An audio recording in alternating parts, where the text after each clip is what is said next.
আমার মাওলা যাকে জান্নাতের টিকিট দিছেন আমার হাতে গড়া সাহাবী আবু বকর নামাজে দাঁড়ায় দাঁড়ায় কান্না করে। আমি নবী সইতে না পাইরা বের হয়ে গেলাম। আমি আবু বকরকে জিজ্ঞাসা করলাম, আবু বকর আপনি নামাজে দাঁড়াইয়া গভীর রাতে কেন কান্না করতেছেন? আবু বকর বলেন, ইয়া রাসূলুল্লাহ, আল্লাহর আদালতে হাসরের ময়দানে কেমনে দাঁড়াবো এই ভয় আমি নামাজে দাঁড়ায় কাঁদতেছি।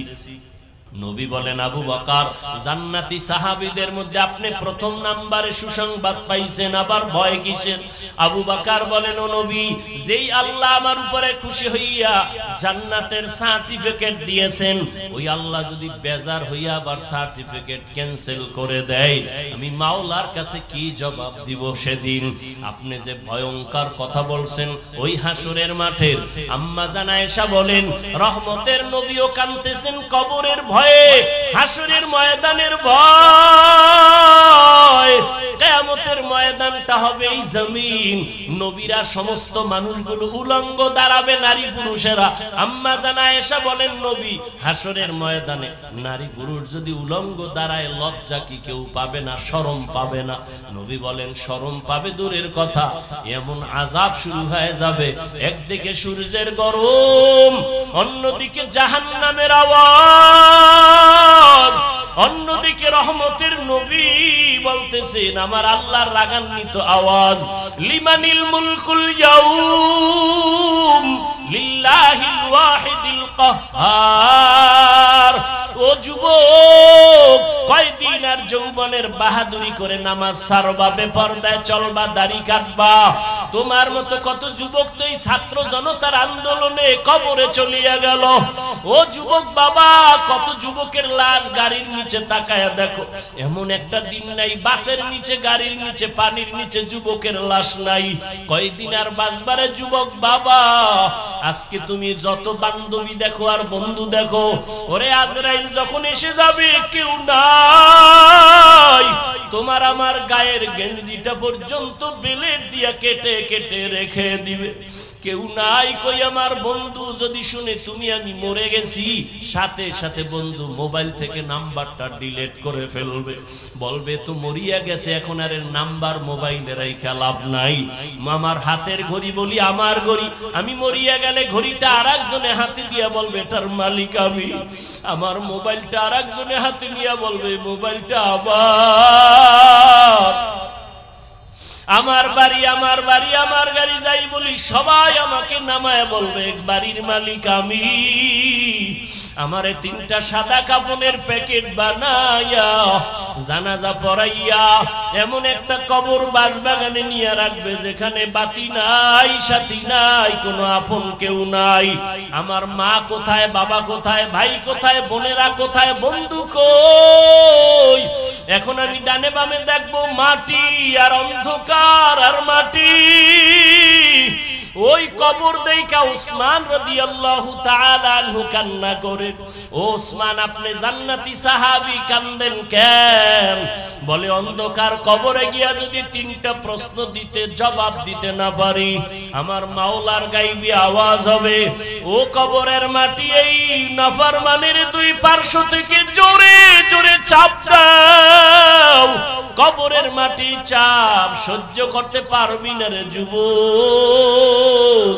একটা মশার কামড় সইতে পারি না, একটা বেতের বাড়ি সইতে পারি না, সূর্যের গরম সইতে পারি না, জাহান্নামের গরম কেমনে সহ্য করব? হাসরের ময়দানে জাহান্নামের গরম কেমনে সহ্য করবা?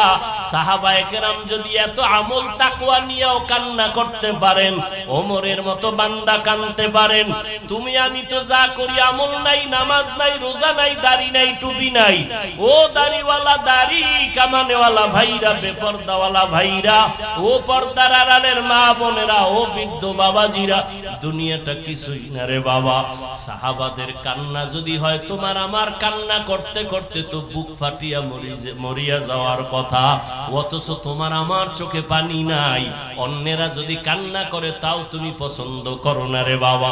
এখনো সময় আছে, দুইটা চক্ষু বন্ধ করে মরণের জন্য একটু চিন্তা করে আমার মালিকের অন্তর খুলিয়া মনে মনে ডাক দাও, হে আল্লাহ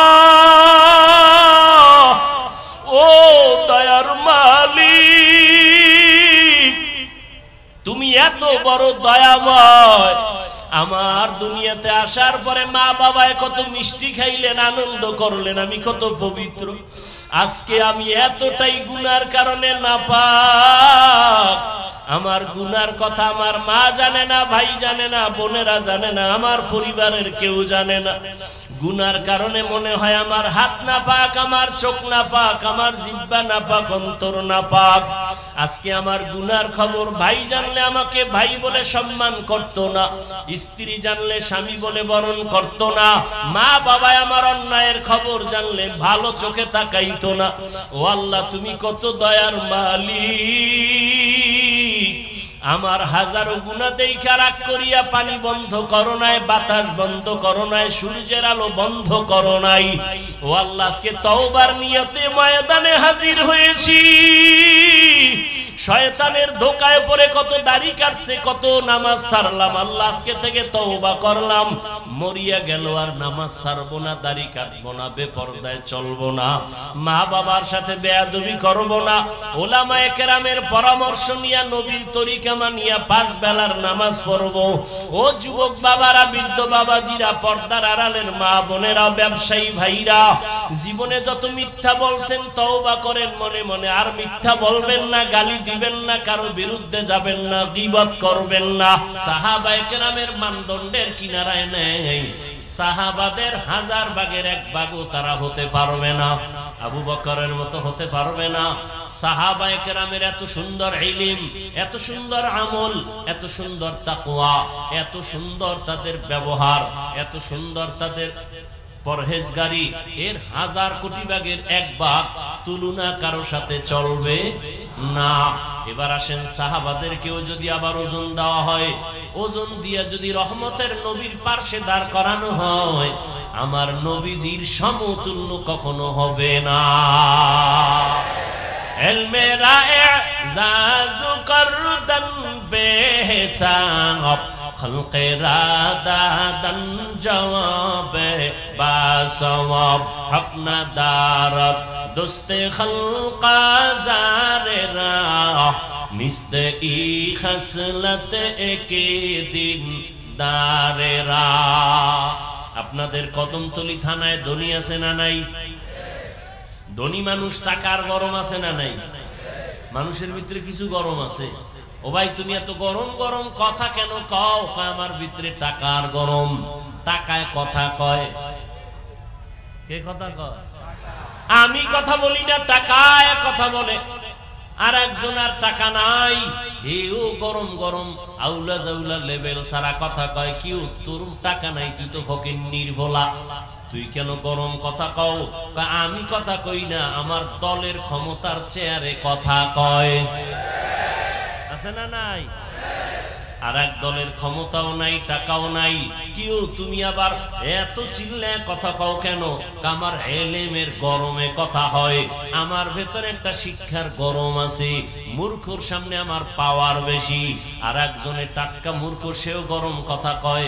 ক্ষমতা আসেনি কয় নাই, টাকা আসেনি কয় নাই, শিক্ষা কয় না, দস্তখত দিতে পারি না, তুই কেন আবার গরম গরম কথা কও? কদমতলীর সিফার মধ্যে দাঁড়ায়া আমার টাকার গরম যদিও নাই, ক্ষমতার গরম যদিও নাই, শিক্ষার গরম যদিও নাই, আমার গরম হলো জন্মগত একটা রক্তের গরম। কিসের গরম? এরে নবীর উম্মত, গরম গরম আওয়াজ। কিন্তু কদমতলী টাকাওয়ালা গরম ভাব লইয়া পায়ের উপরে পাও ফলায় বিড়ি টানে, গরম ভাব। কিও ভাই, আপনার এত গরম কেন? কয় কদমতলীর আমি সেরা। তুমি এখানে ভাই বড় দাবি করলে কি হবে? ঢাকা জেলার ভিতরে ঢুকলে তোমার পাওয়ার শেষ। সেখানে আরো বড় গরম আছে, সে গাঞ্জা খায়, মদের বোতল নিয়ে বসে আছে। কি তোমার বাড়ি আছে একটা, তার বাড়ি আছে 5টা। কিন্তু এভাবে যাইতে যাইতে যাইতে যাইতে যাইতে যাইতে বাংলাদেশের বড় ধনীর গরম আছে না নাই? সালমান এফ রহমান সাহেব বড় ধনী, আরো আরো আরো আরো কতজন বড় ধনী, টাকার পাওয়ার বড় একজন ধনী। বাংলাদেশের ধনী তুমি যতই বড় দাবি করো না কেন, ভারতের কাছে তোমার বড় টিকবে না।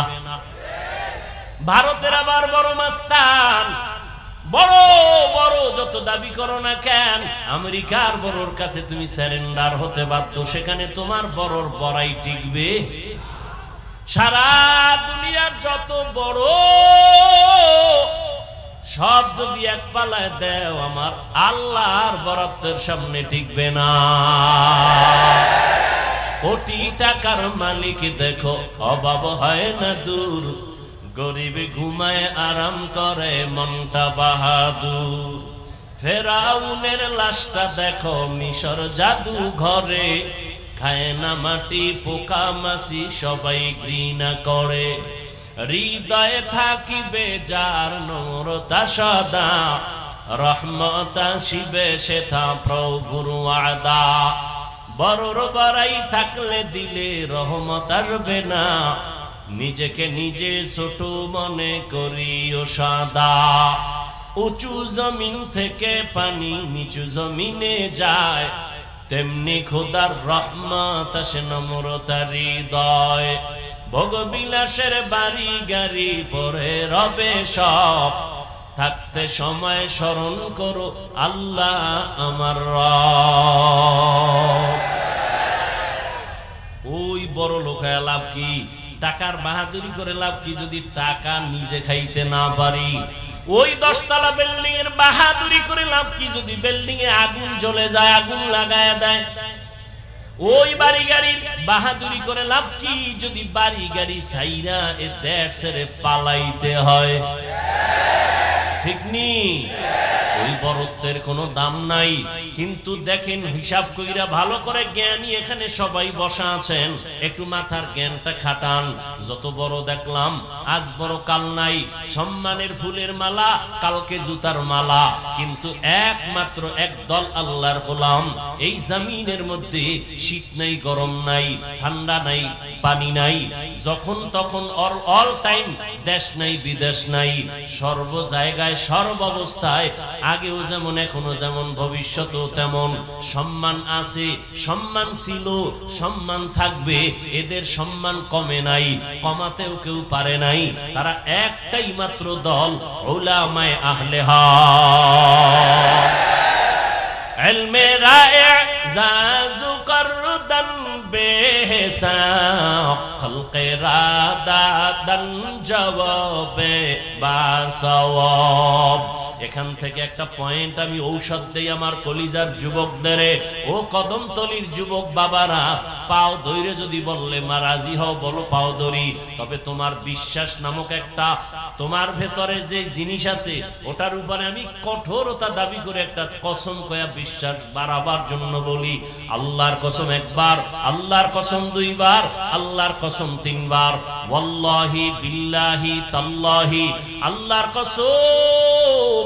কথাটা তোমরা ফালায় দিও না রে বাবা। ও যুবকেরা, দুনিয়ায় কত বন্ধু পাইলা, কত বান্ধবী পাইলা, আমি কসম খেয়ে বলছি দুনিয়াতে যত বন্ধু সব হলো স্বার্থপর। একজনও বন্ধু আপন নাই স্বার্থ ছাড়া। স্বার্থে যদি আঘাত লাগে, তোমার দলের নেতা, তোমার সদস্য পদটাই শুধু কাটে না, সুযোগ পেলে কল্লা পর্যন্ত কেটে দেয়। এই উদাহরণের জন্য কি ইন্ডিয়া যাওয়া লাগবে? বাংলাদেশের কেরানীগঞ্জে ইতিহাস চোখের সামনে রেডি। কেরানীগঞ্জেই তার জ্বলন্ত প্রমাণ, ঠিক নি? যত বন্ধু পাইছো, তোমারে টেলিফোন না করে ঘুমায় না, ভাগ বটোয়ারায় বেজাল হয়ে গেছি, সবাই মিলে তোমার গলায় ছুরি ধরে মেরে ফেললো। এজন্য আমি কসম কয়া বললাম, জমিনে যত বন্ধু পেয়েছো যুবক বাবারা, সব বন্ধু হলো স্বার্থপর, একটাও লোভী স্বার্থ ছাড়া কেউ নাই। হয়তো অনেকে জ্ঞান খাটাইয়া বলবা আব্বা জান আর আম্মা জান কি স্বার্থপর নি? আল্লাহর কসম তারাও স্বার্থপর। বহু জায়গায় মা বাবা স্বার্থের টানে সন্তানের গলা কেটে ফেলেছে। কেরানীগঞ্জের থানার ডায়েরি খুললে পাওয়া যাবে কত মা বাবা স্বার্থের টানে সন্তানের বিরুদ্ধে মামলা করেছে, আবার কত সন্তান স্বার্থের টানে মা বাবার বিরুদ্ধে মামলা করেছে। স্বার্থের কারণে স্ত্রী স্বামীকে হত্যা করে, স্বামী স্ত্রীকে হত্যা করে। ওরে ঢাকার বাংলাদেশের তাজা ঘটনা, আপন বাবা আপন মাইয়াটারে ঢাকার হোটেলের মধ্যে ঢুকাইয়া ডাক দিয়া কয়, মাইয়া আজকে রাতের জন্য তুই আমার স্ত্রীর সমান। আরো জোরে বলেন। এজন্য আল্লাহর কসম করে বলি রে যুবক, জমিনে যত বন্ধু পেয়েছো সব হলো স্বার্থপর।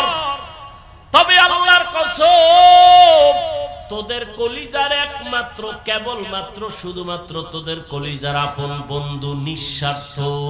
যদি কাউকে পেতে চাও কিয়ামত পর্যন্ত তোর জীবনের আসল আপন নিঃস্বার্থ কলিজার বন্ধু একমাত্র উলামায়ে কেরাম।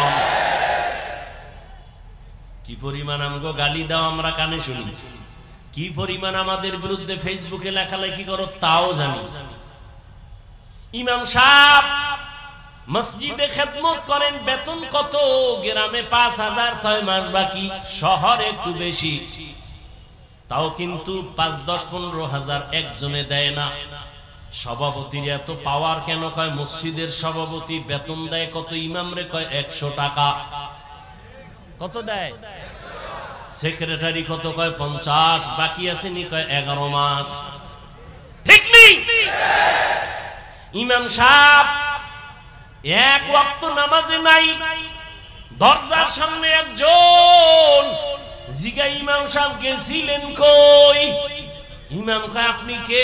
আমি রিকশা ড্রাইভার। তুমি আমারে জিগাও কেন? পাওয়ার কি? কয় মাসে 5 টাকা বেতন দেই। এর একটা পাওয়ার আছে। আলেমদের উপরে যেই জুলুম আর অত্যাচার মানসিক ভাবে এই জাতি করে, এটা ভাষা নাই বুঝাবার। কিন্তু আল্লাহর কসম করে বলেছি, আলেমদের মতো যেমন তোমাদের জীবনে স্বার্থহীন বন্ধু নাই, আর এই দুনিয়ায় তোমাকে যা দিয়েছে সব আবার উসল কইরা নিছে। 5 টাকা দিলে 5,000 নিয়ে গেছে, তোমারে বাড়ি কইরা দিয়া তোমার জীবনটারে নাশ করেছে। দুনিয়াতে যে যা দিছে উসল কইরা নিয়ে গেছে। মসজিদে যদি 50 লাখ টাকা দেয়, চায়ের দোকানে বয়া মোস্তাওয়ায় আর বাহাদুরি করে মসজিদ আমি কইরা দিছি। ঠিক নি? কিন্তু উলামায়ে কেরাম দিন নাই রাত নাই, খানা নাই ঘুম নাই, কষ্ট। কই ছেলে কই মেয়ে কই ভাবি কই ঘর, কিসের করোনা কিসের রাতের অন্ধকার।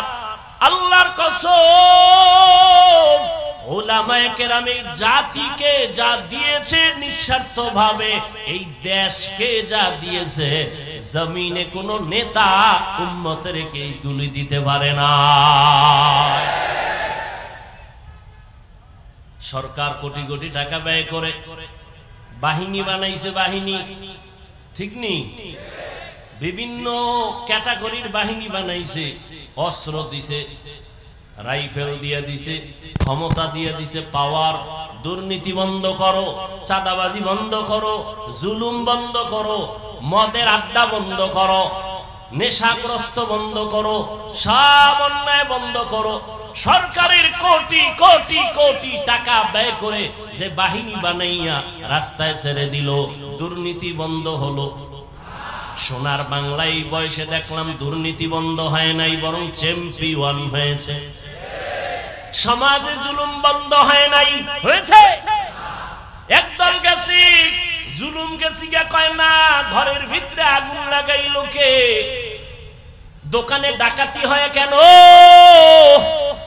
গেল, জুলুম বন্ধ হলো না, দুর্নীতি বন্ধ হলো না। একটু চোখে আঙ্গুল দিয়া বলে যাই রে যুবক, তাকাইয়া দেখ এই দেশের উলামায়ে কেরাম কত কষ্ট করে জীবন চালায়। মসজিদের বেতন ঠিক মতো পায় না, কোনো দ্বন্দ্ব নাই, গালি নাই, কোনো মানব বন্ধন নাই, কারো বিরুদ্ধে কোনো বদদোয়াও করে না। গালি দেনেওয়ালা সামনে দাঁড়ায়, মন খুইলা হাসি মুখে সালাম দেই, কথা বলি। ও আল্লাহর বান্দারা, এই উলামায়ে কেরামরা দিন নাই রাত নাই এক প্রান্ত থেকে ভিন্ন প্রান্তে গিয়া গিয়া পাও ধরে ধরে চোখের পানি সেরে সেরে মানুষের দাওয়াত দেয়, আসো কল্যাণের পথে আসো, মা বাবার সাথে বেয়াদবি করবা না, অন্যায় ভাবে কারো হক নষ্ট করবা না, ভাইয়ের হক নষ্ট করবা না, কারো উপরে কোনো জুলুম করবা না, গালি দিবা না, মিথ্যা বলবা না। যেটা সরকারের কোটি টাকার তৈরি করা বাহিনী পারে নাই, এর থেকে বেশি আলেমায়ে কেরাম কান্না করে পাও দইরা বেশি তৈরি করেছে। বহু ডাকাত উলামায়ে কেরামের সোহবত নিয়া আজকে 5 ওয়াক্ত নামাজি, মদের আড্ডা থেকে ফিরিয়া এখন 5 বেলার নামাজি, লক্ষ লক্ষ পথহারা মানুষ আল্লাহর পথে চলে, দ্বীনের পথে চলে, জুলুম করে না, মিথ্যা বলে না, কারো হক নষ্ট করে না, আগে করত। এরকম আল্লাহর বান্দায় জমিনে আছে না নাই? এদের পেছনে একমাত্র অবদান হলো উলামায়ে কেরাম। বিনিময় কি দিয়েছো?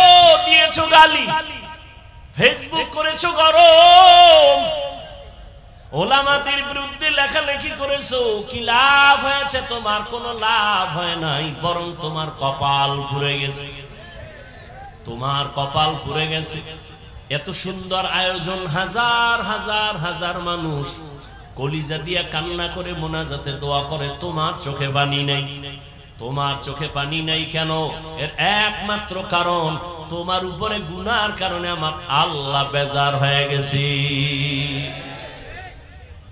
এই জন্য আমার একটা দাবি, আমি এই 1 সপ্তাহ ধরে সবাইকে বলতেছি, বিশেষ করে যুবকদের কাছে আমার একটা অন্তরের দাবি, 100, 200, 300, 700, 500 টাকাও যদি খরচ হয়, আগামীকালকে তোমরা একটা ব্যানার টানাও, রাস্তার মোড়ে মোড়ে লিখে দাও, এই দুনিয়াতে উম্মতের আপন বন্ধু নিঃস্বার্থ উলামায়ে আহলে হক।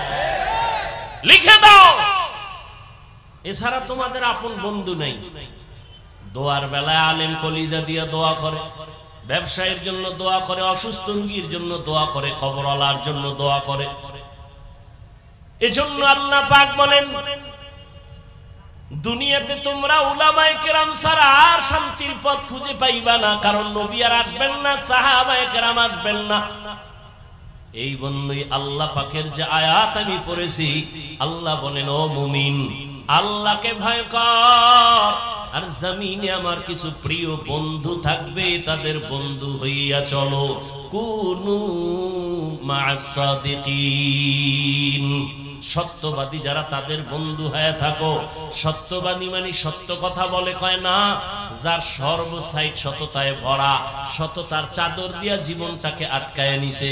লেনদেনের ভেতরে সততা, জবানের ওয়াদায় সততা, আখলাকের সততা, তার সব ক্ষেত্রে সততা, আমলে ইখলাসে সততা।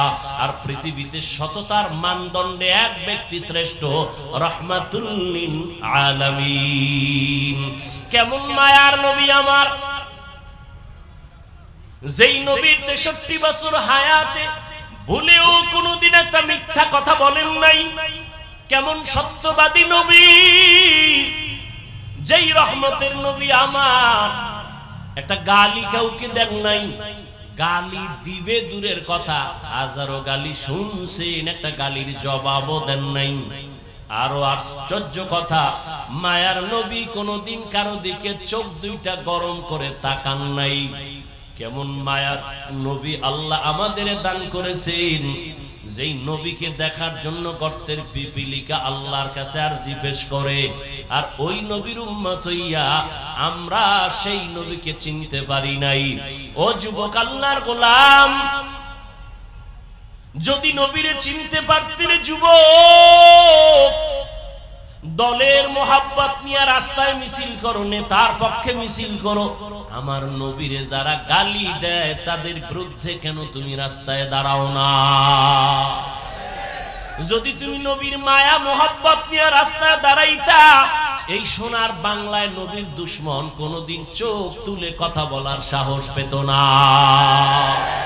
तुकु जाओ सुन्नते अहमद को जापा मोहम्मद कैबुवत निस्बतुरा मन अहब्बा सुन्नती कौले रसूल मजदाए का नमाई हम कुन कबूल।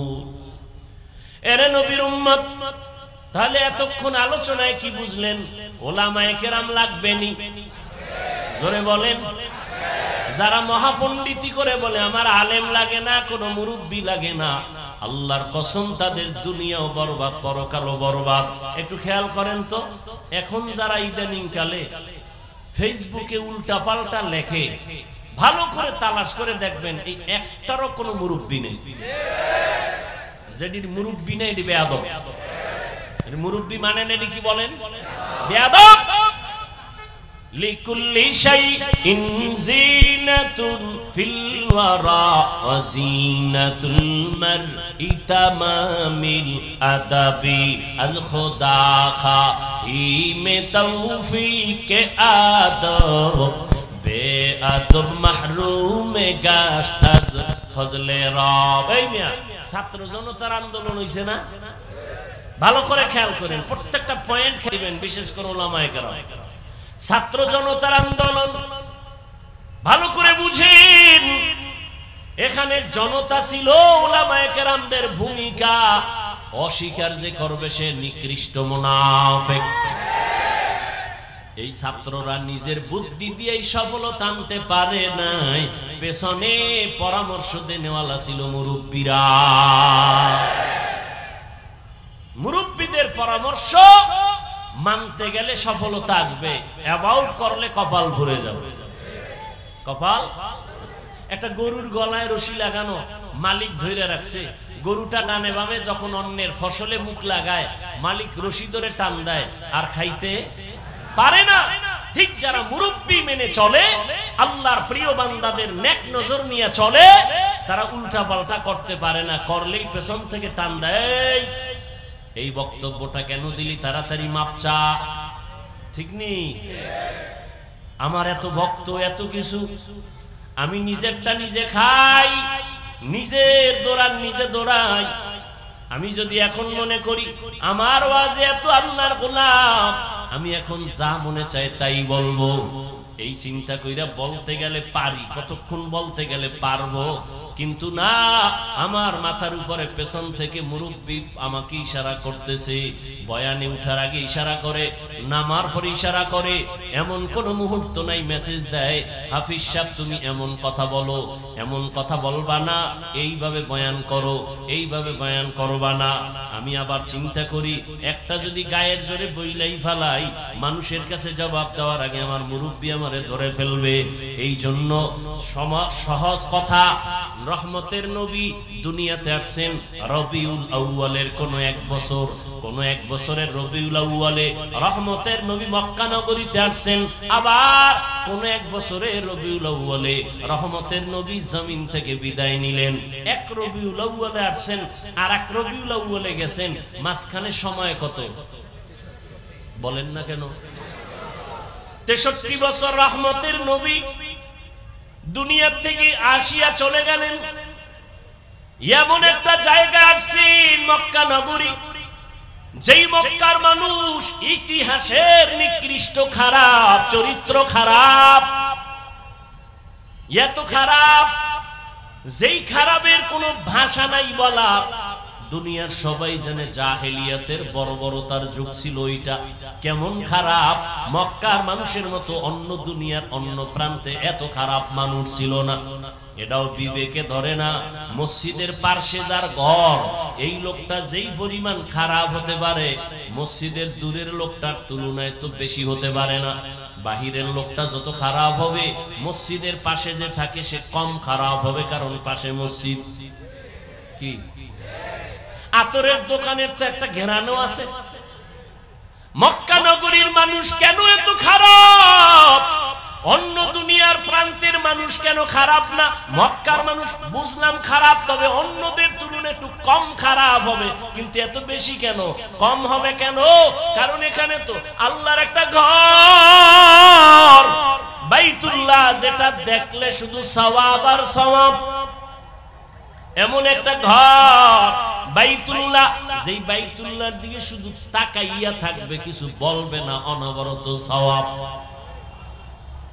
ইন্না আউয়ালা বাইতিন উযিআ লিন-নাসি লাল্লাযী বিবাক্কাতা মুবারাকান ওয়া হুদা, মুবারাকান ওয়া হুদাল লিল আলামিন।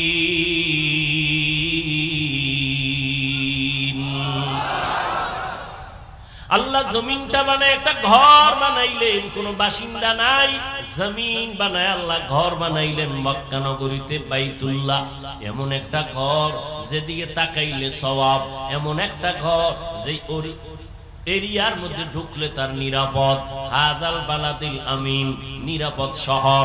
এমন একটা ঘর যেই ঘরের এরিয়ার মধ্যে ঢুইকা একবার যদি বলে আল্লাহ, 1,00,000 বার আল্লাহ বলার সওয়াব পেয়ে যাবে।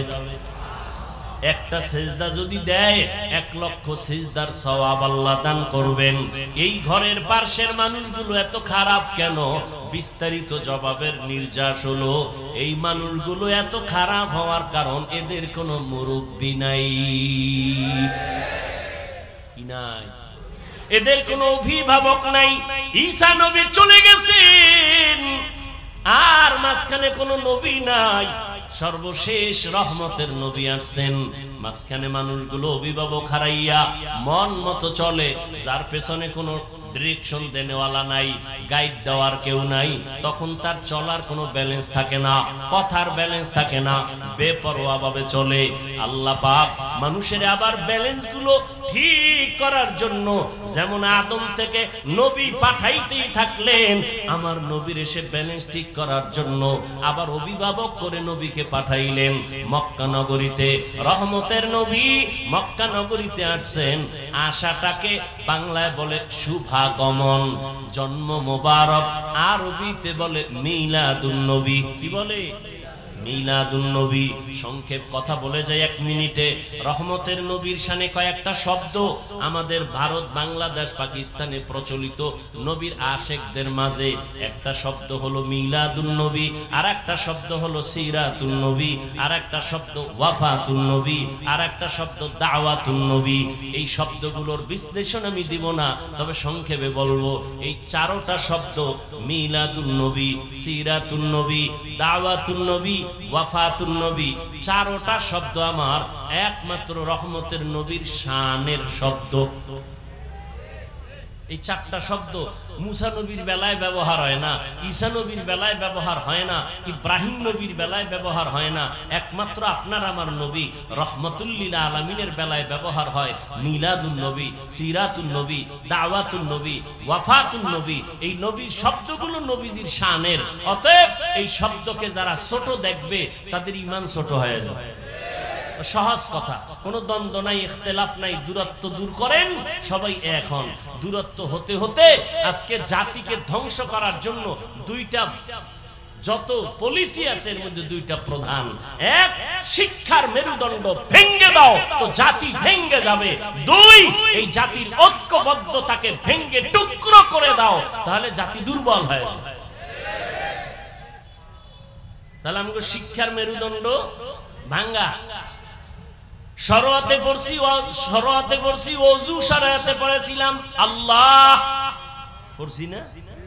এখন কিন্তু মেরুদণ্ডের উপরে পছন্দ রয়েছে, কয় শরআতে পড়ো অজগর, শরায়াতে পড়ো আপা, সরে ওতে পড়ো ওরনা।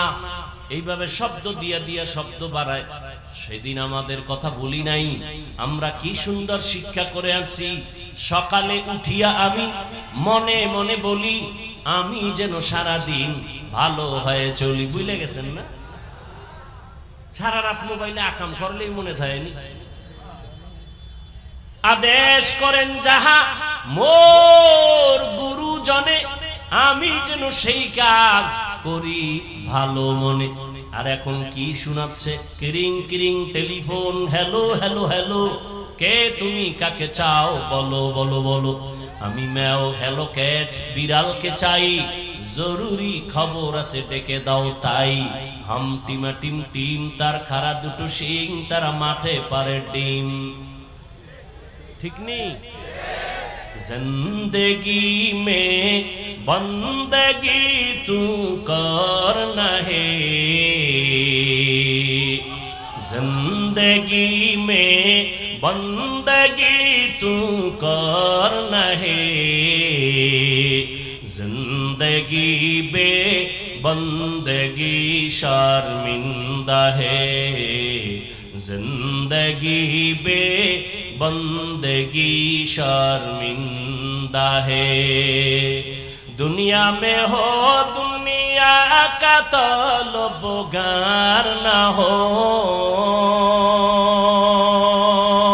बाजार से गुजर हो खरीदार ना हो। ये दुनिया एक मिसले कागज फूल है, ये दुनिया एक मिसले कागज फूल है। जिंदगी में बंदगी तू कर नहीं,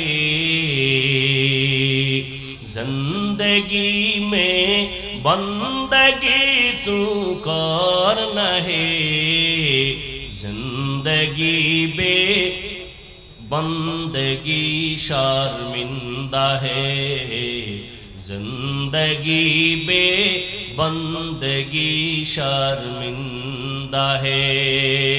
जिंदगी में बंदगी कुन बंदगी, बंदगी बे जिंदगी शर्मिंदगी।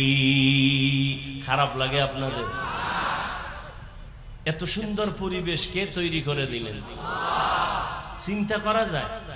সারা রাত্র বৃষ্টি, সারা দিন বৃষ্টি, হাঁটু সমান পানি, এর মধ্যে আবার এই আয়োজন। ওই যে শুরুতে বলেছিলাম, বান্দা চাইলে হয় না, আল্লাহ যা চায় তাই হয়। বান্দা চাইছিল জমিনের মধ্যে ইব্রাহিম নামের বান্দা আসতে পারবে না।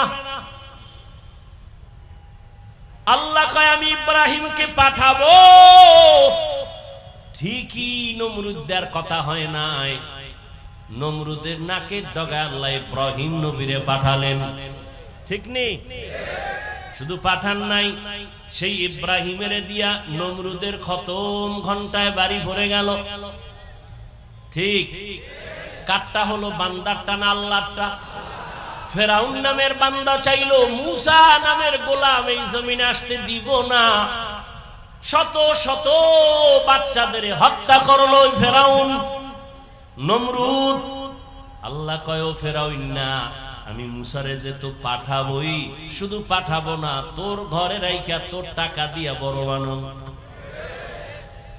ঠিকই আল্লাহ তাই করলেন। ফেরাউন চুবায় শেষ, লোহিত সাগরে চুবানি খাইয়া ধ্বংস হয়ে গেল। এজন্য বলি আল্লাহ চাইলে সব হয়, বান্দা চাইলে কিছু হয় না। এত সুন্দর বেহেশতের বাগান সবাই আসতেও পারে না, এখানে আসতে হলে কপাল লাগে, কপাল। টাকাওয়ালার অভাব নাই, মক্কার হাজির বড় অভাব।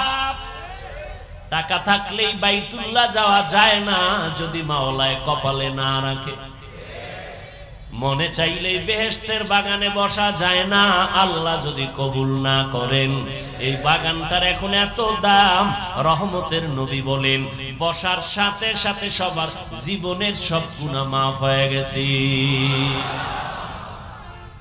এত বরকতি মজলিস, এখানে বসে যদি বান্দা দুই ফোঁটা চোখের পানি ছেড়ে মা বাবার জন্য, দেশের জন্য, ভাই বোনের জন্য, পরিবারের জন্য মুসিবত থেকে হেফাজতের দোয়া করে কান্না করে বিদায় হও, আমি আল্লাহ তোমার তওবা কবুল করে নিষ্পাপ শিশুর মতো পবিত্র বানায় দিব।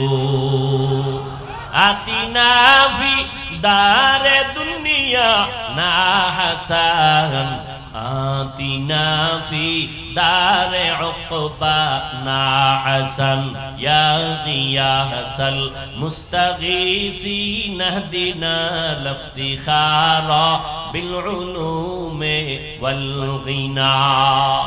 জান্নাতের সঠিক পথে যদি চলতে চাও, উলামায়ে কেরামের সংস্রবে যাও, বন্ধু বানাও। সত্যবাদী রহমতের নবী মক্কা নগরীতে যখন আসছেন, আসা মাত্র পরিবর্তন শুরু হয়ে গেল। এখন আর মন মতো চলা যাবে না, অভিভাবক চলে আসলেন। নবীজি এমন আদর্শ দিলেন, মক্কার চরিত্রহীন মানুষগুলো এত খারাপ ছিল, রহমতের নবীকে মাথার মুকুট বানাইয়া যারা কালেমার রশি গলায় লাগাইয়া পথ চলা শুরু করলেন, আল্লাহ তাদের মর্যাদা এত দিলেন। আল্লাহ জিবরাইল আমিনকে বলেন, লিস্টি দিলাম, নবীরে গিয়া দেখায় দাও, এই লিস্টিতে যাদের নাম আছে তাদের ঘোষণা নবী যেন দিয়া দেয়, এরা বিনা হিসাবে জান্নাতি। মক্কার চূড়ান্ত খারাপ মানুষগুলো দুনিয়াতে জিন্দা থাকতেই জান্নাতের টিকিট পেয়ে গেলেন। এটা কি নতুন শুনলেন না আরো আগেও শুনছেন?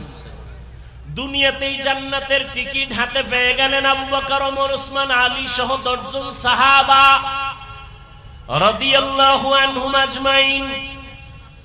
এখন তারা ঘুমাইতে গেল, নবীর অভিভাবকত্বের নির্দেশ না মেনে ঘুমায় না।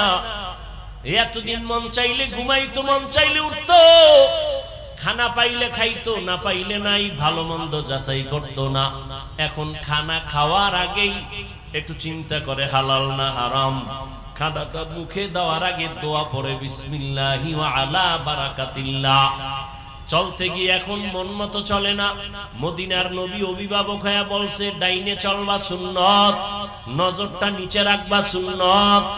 এত বড় বড় দামি সাহাবী এখন অভিভাবক মাইনা চলার কারণে নিজের কন্ট্রোলে চলে, এখন ডাইনে চলে, মনে চাইলেই মন মতো চলে না, এখন নজরটা নিচের দিকে রাখে, এখন নিজের বিনয়ী মনে করে চলে। আবু বকরের মতো বান্দা রাষ্ট্র ক্ষমতায় বসিয়াও এতটা আল্লাহর ভয়, রহমতের নবীর ছোঁয়া পাইয়া এতটা কন্ট্রোল, রাষ্ট্র ক্ষমতা আবু বকরের হাতে। রাজনীতির সফল নেতা, রাজনীতির সফল শিক্ষক এখন আবু বকর। ওরে নবীর উম্মতের দল, আবু বকর বসে আছেন। স্ত্রী একদিন ডাক দিয়ে কয়, ও খলিফাতুল মুসলিমিন, আমার মিষ্টি খাইতে মনে চায়। আবু বকর পুরা দেশের ক্ষমতা হাতে নিয়ে কয়, বিবি ক্ষমা করে দাও, মিষ্টি খাওয়ানোর টাকা আমার হাতে নাই। সুবহানাল্লাহ আসবে না? বুঝেননি কথা? পুরা রাষ্ট্র ক্ষমতা হাতের মধ্যে, স্ত্রী মিষ্টি খেতে চায়, বলে মিষ্টি খাওয়ানোর মতো টাকা নাই। ভালো করে খেয়াল করেন। এজন্যই তো বলি, ইসলাম দিতে পারে জমিনে শান্তি, ইসলাম দিতে পারে মানুষের কল্যাণ। ইসলাম এমন একটা ধর্ম, শুধু মানুষ শান্তিতে থাকবে তা না, হিন্দুরাও শান্তিতে থাকবে। ইসলাম বিধর্মীদের শান্তি দেয়।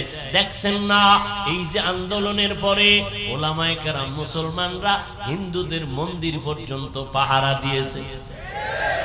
ইসলাম আক্রমণ করে না, জুলুম করে না, সন্ত্রাসী কর্মকাণ্ড করে না, বরং সন্ত্রাসী দমন করে ফেলে ইসলাম।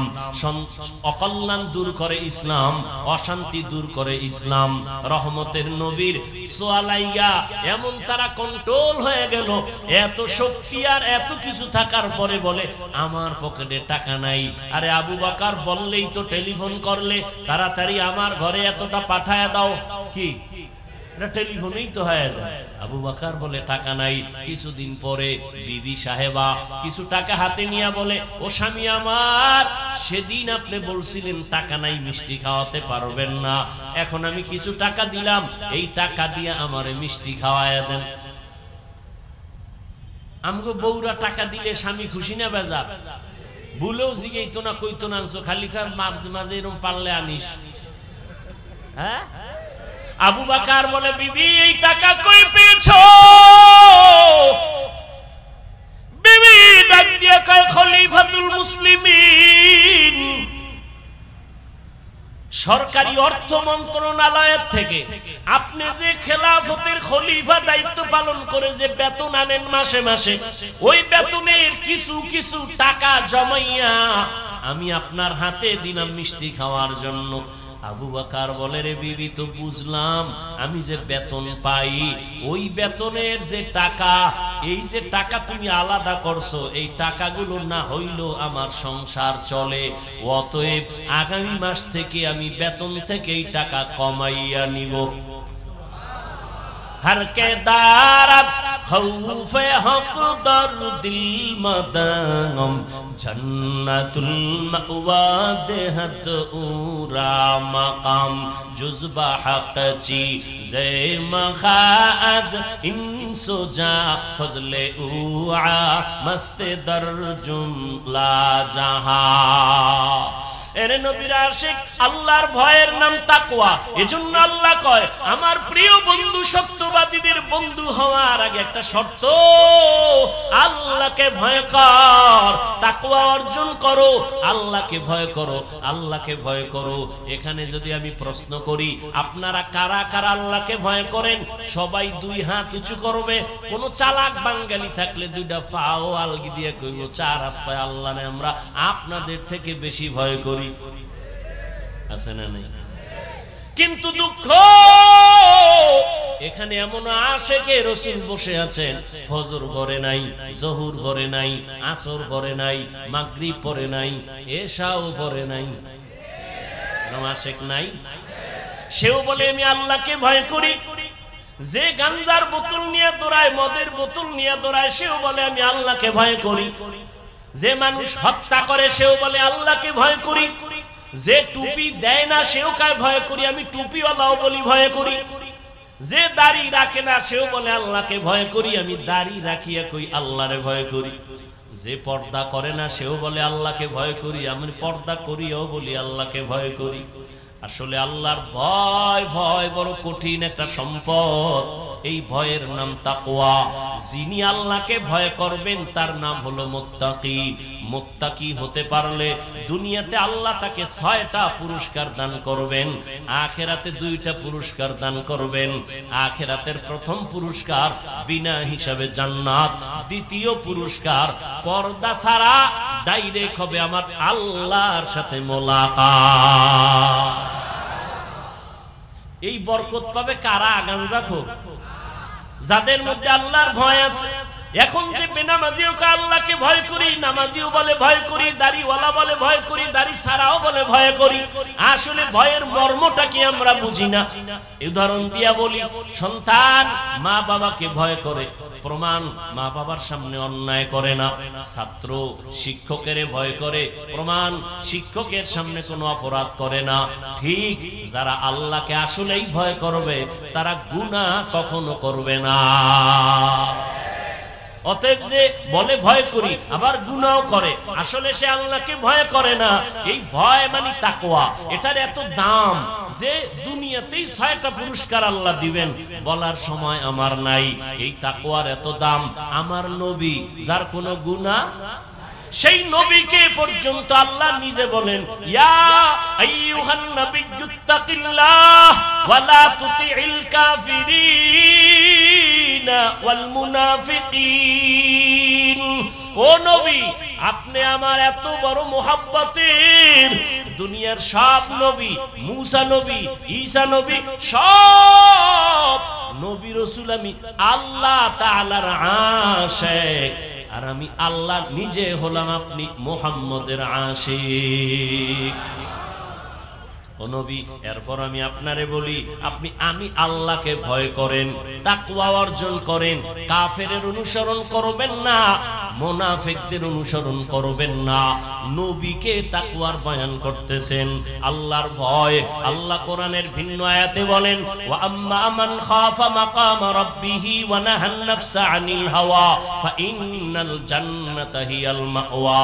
আল্লাহর আদালতে দাঁড়াইয়া হিসাব দেওয়ার ভয়।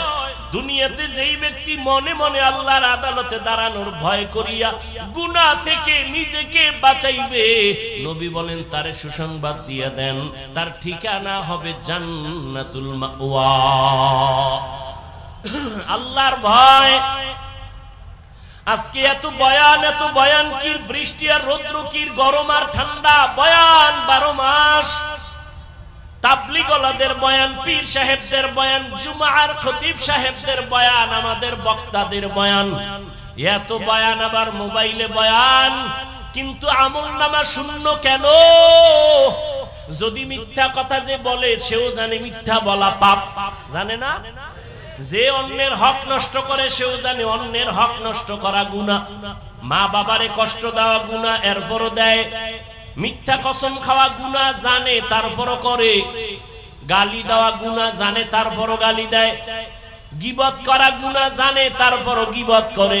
অথচ বয়ানও শুনে, বয়ানও শুনে, বয়ানও শুনে, বলে আমি অমুক হুজুরের ভক্ত, অমুক পীর সাহেবের ভক্ত, তারপরও দাড়ি রাখে না, টুপি পরে না। ও যুবক, এর একমাত্র কারণ আমার আল্লাহর ভয় অন্তরে আসে নাই। আল্লাহর ভয় যতদিন পর্যন্ত অন্তরে আসবে না, ততদিন পর্যন্ত বান্দা গুনাহ মুক্ত হতে পারবে না। আল্লাহর ভয়ের নাম তাকওয়া। এই তাকওয়া অর্জন করার পথ হলো আল্লাহর প্রিয় বান্দাদের নেক নজর লাগাও। কারণ তোমার আমার চোখের নজরের মধ্যে কোনো পাওয়ার নাই, কিন্তু আল্লাহ ওয়ালা যারা, ওলি যারা, আউলিয়া যারা, তাদের নজরের মধ্যে পাওয়ার আছে। আল্লাহ তাআলা কোরআনেও বলছেন, নবী হাদিসেও বলছেন, এই পাওয়ারটা আল্লাহ তাদেরকে দেন যাদের মধ্যে তাকওয়া আছে।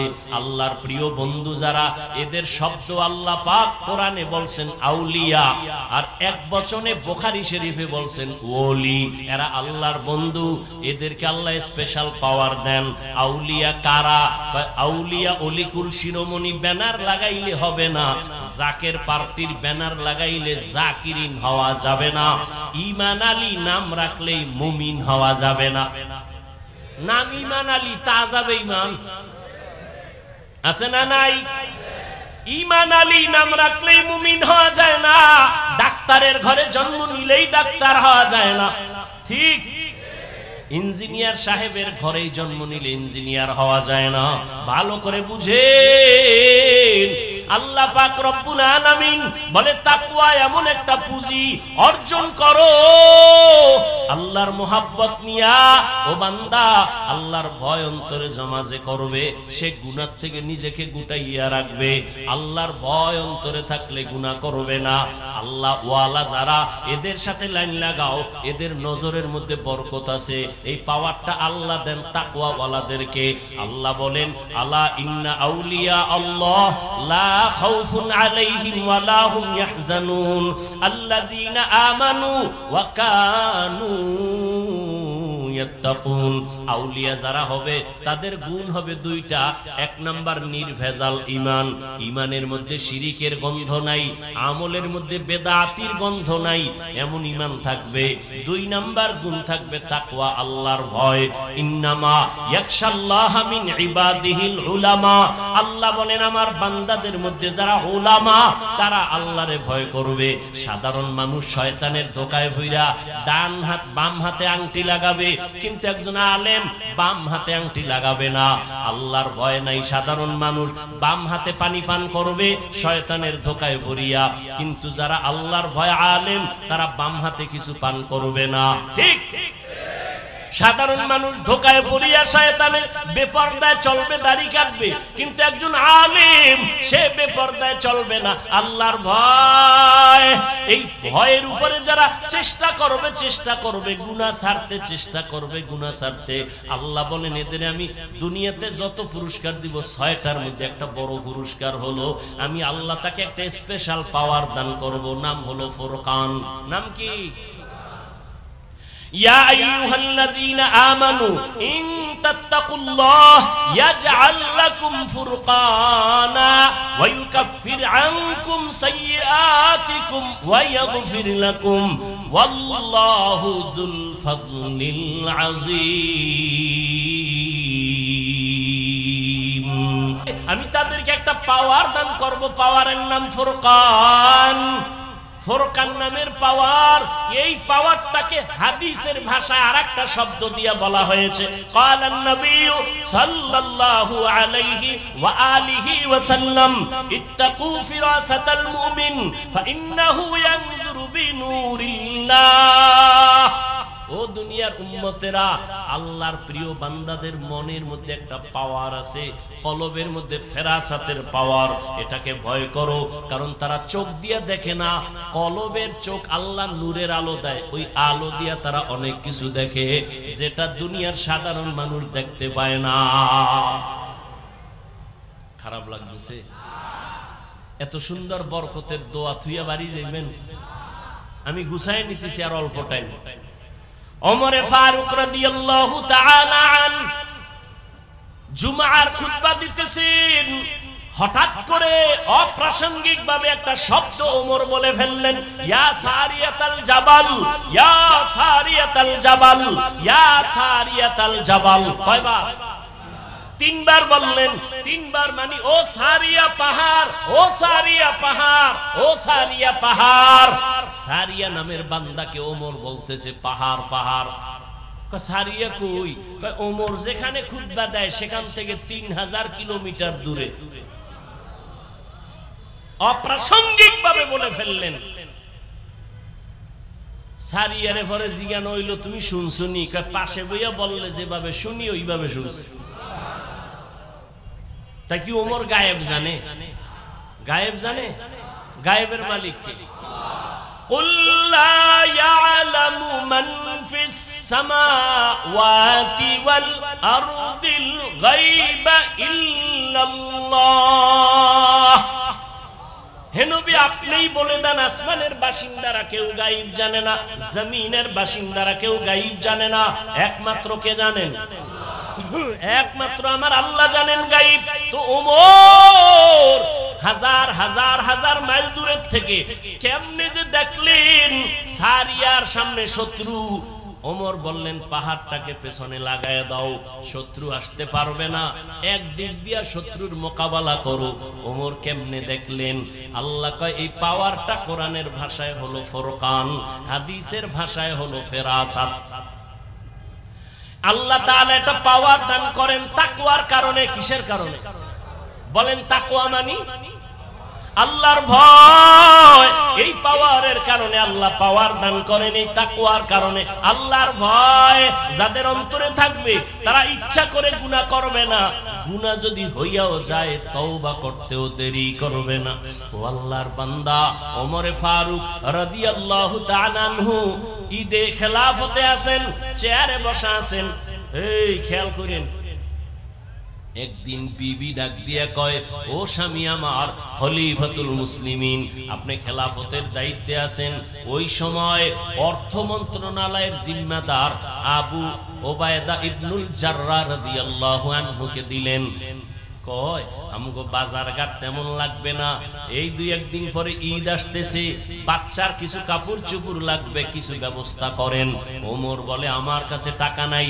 কয় আপনি বাইতুল মাল থেকে 1 মাসের অগ্রিম টাকা নিয়ে আসেন। খেয়াল করছেন কথাটা? কয় মাসের? বকেয়া না অগ্রিম। খেয়াল করেন ভালো করে। ওমরে ফারুক রাদিয়াল্লাহু তাআলা আনহু চিঠি লিখলেন, ও আবু ওবায়দা ইবনুল জাররাহ, আমার আগামী মাসের বেতনটা তুমি আমাকে অগ্রিম দিয়া দাও। চিঠি লেখা পাঠায় দিলেন। বার্তাবাহক চিঠি নিয়ে অর্থ মন্ত্রণালয়ের দায়িত্বে যিনি আবু ওবায়দা ইবনুল জাররাহ রাদিয়াল্লাহু তাআলা আনহু, তাকে যখন চিঠি দিলেন, আবু ওবায়দা ইবনুল জাররাহ চিঠি পাইয়া চোখের পানি ছেড়ে কান্না শুরু করলেন। কান্না কইরা এক পর্যায়ে নিজে আবার উল্টা চিঠি লিখলেন ওমরের দরবারে। হযরত ওমর চিঠি পাইলেন, টাকা তো আর আনলেন না। চিঠিতে দেখে ওমর পাল্টা ওমরের প্রশ্ন করা হয়েছে দুইটা। আবু ওবায়দা ইবনুল জাররাহ লেখছে, খলিফাতুল মুসলিমিন, আপনি অর্ডার করলেই তো আমি মানবো, তবে আমার দুইটা প্রশ্নের জবাব আমাকে আপনি দিবেন, আমি রাসূলের সাহাবী। আল্লাহর ভয়, দুইটা প্রশ্নের জবাব আমারে দেন, আমি অগ্রিম বেতন দেওয়ার আগে, আপনি খলিফা, আপনি অর্ডার করবেন দিব, তবে আমার দুইটা জবাব আপনি দেন। 1 নাম্বার প্রশ্ন, আমি যে অগ্রিম 1 মাসের বেতন আপনাকে দিব, আগামী মাস আপনি বাঁচবেন কিনা তার গ্যারান্টি।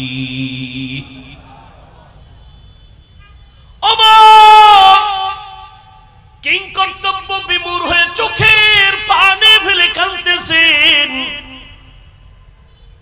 আবু উবাইদা ইবনুল জাররাহকে অর্ডার করেছি আমি খলিফা, অর্ডার করলেই তো দিবে, আমি মন্ত্রী টেলিফোন করেছি, অন্য মানুষ আমাকে প্রশ্ন করা ছাড়া দিবে, কিন্তু না, ইসলাম এমন ধর্ম, রাসূলের আদর্শ এত সুন্দর, গোলাম মালিকের প্রশ্ন করবে, বেইনসাফি করার কোনো সুযোগ নাই।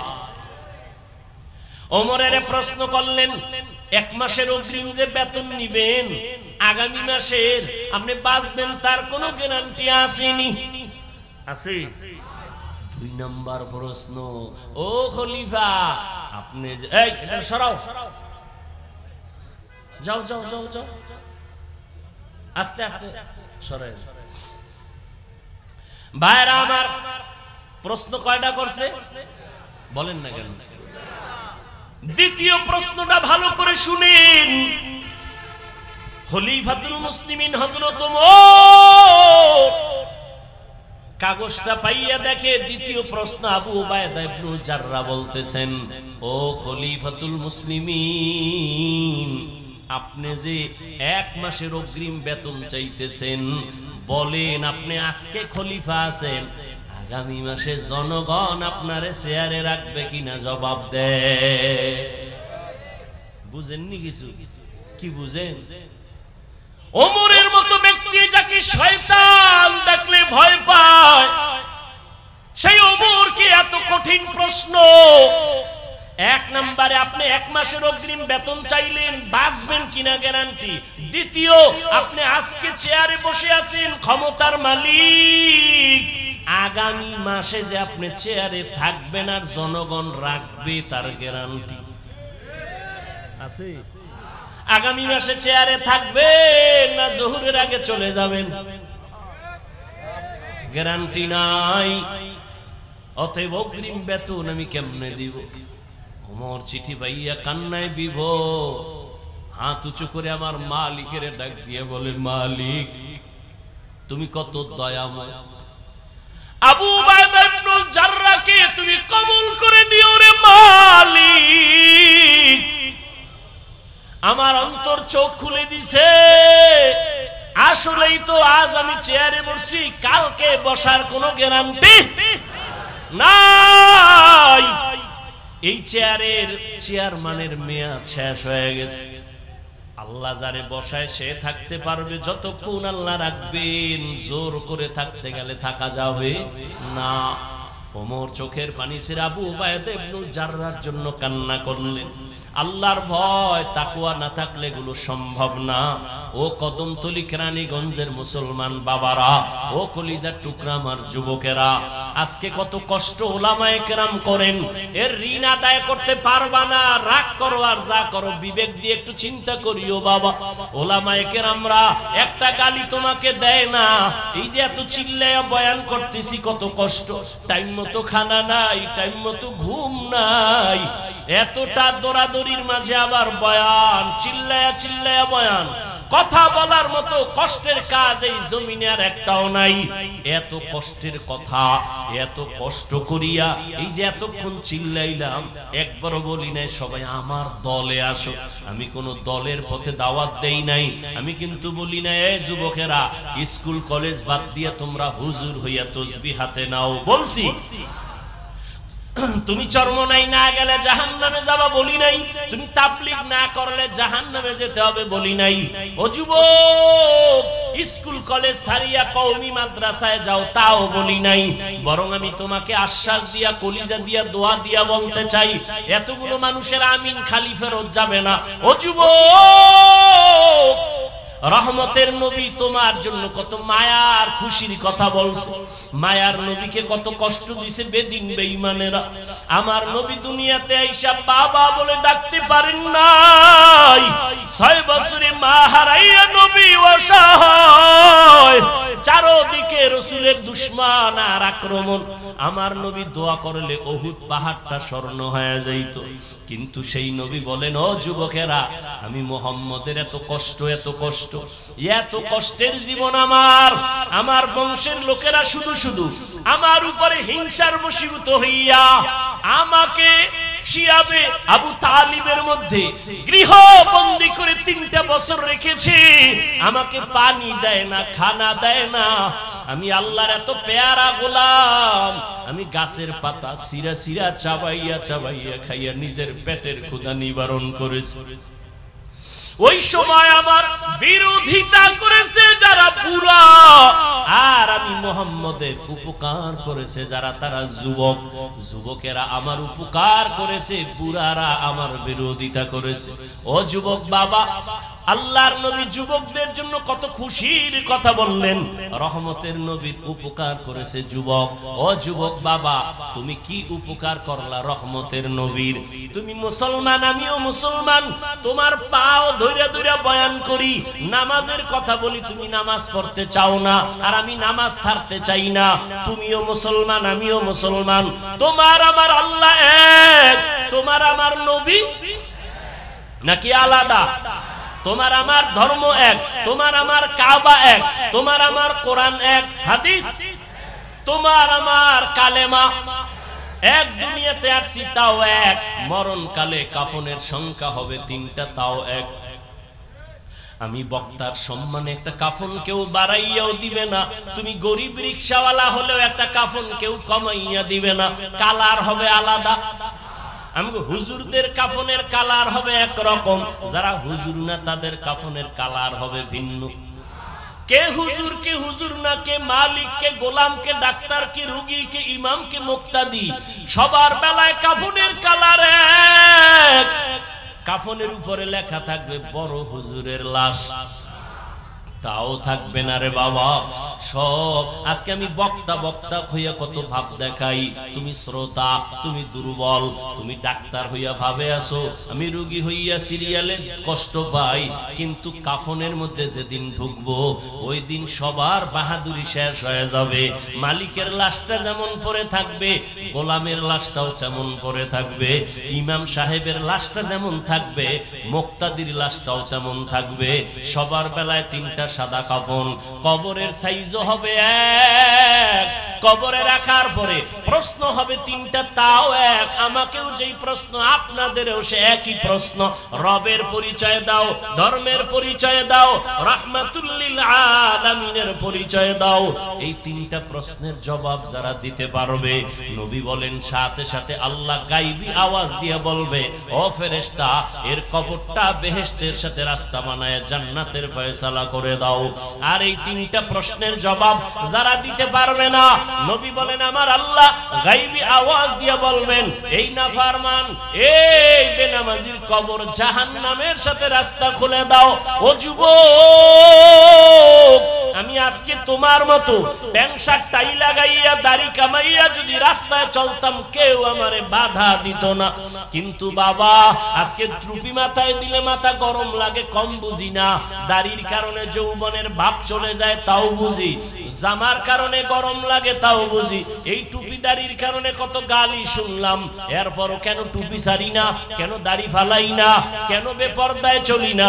তোমার টুপি মাথায় দিতে লজ্জা লাগে, আর আমার টুপি খুলতে লজ্জা লাগে। তোমার দাড়ি রাখতে লজ্জা লাগে, আর আমার দাড়ি কাটতে লজ্জা লাগে। তোমার পর্দা করতে লজ্জা লাগে, আর আমার পর্দা না করলে লজ্জা লাগে। তোমার মসজিদে ঢুকতে লজ্জা লাগে, আর আমার মসজিদে না ঢুকলে লজ্জা লাগে। ও বাবা, কারণটা কি?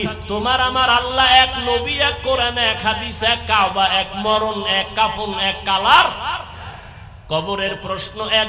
এরপরও কেন তুমি ওলামায়ে কেরামের পাও ধরা বুঝানোটাও কেন মানো না? আসলে কি মনে মনে ভাবছো কোরআন মিথ্যা? থাকলে বলো, যদি প্রমাণ দিতে পারো কোরআন মিথ্যা, এখন আমি দাড়িটা কেটে ফেলবো, নামাজ বাদ দিয়া ল্যাংটা নাচ গান করবো, আল্লাহর বিরুদ্ধে রাস্তায় নেমে যাব। কিন্তু তুমি কেন ১৫০০ বছর পর্যন্ত আল্লাহর কোরআনের একটা ভুল কেউ বের করতে পারে নাই, বরং বহু বিধর্মী কালেমা পড়ে মুসলমান হয়ে গেল।